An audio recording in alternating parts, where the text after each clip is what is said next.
అన్యులు ఉన్నారు, వాళ్ళ ఇంటి వాకిటి దగ్గర ఉండడట. ఎందుకు వాళ్ళ ఇంటి వాకిటి దగ్గర ఉండడంటే, వాళ్ళ ఇల్లు ఎప్పుడూ సైతాను గడికి తెరిచే ఉంటాయి. ఎప్పుడైనా వెళ్ళొచ్చు, ఎప్పుడైనా రావచ్చు.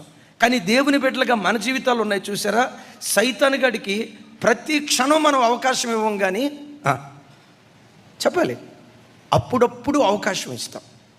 ఎప్పుడు అవకాశం ఇస్తావా అని చెప్పి, వాడు జొరపడటానికి ఎప్పుడు అనుకూలత దొరికిద్దా అని చెప్పి సమయం కొరకు వాడు కాచుకొని వాకిడి దగ్గరే వాడు కుర్చేసుకొని కూర్చుంటాడు అని లేఖనాల్లో మనం చూస్తూ ఉన్నాం.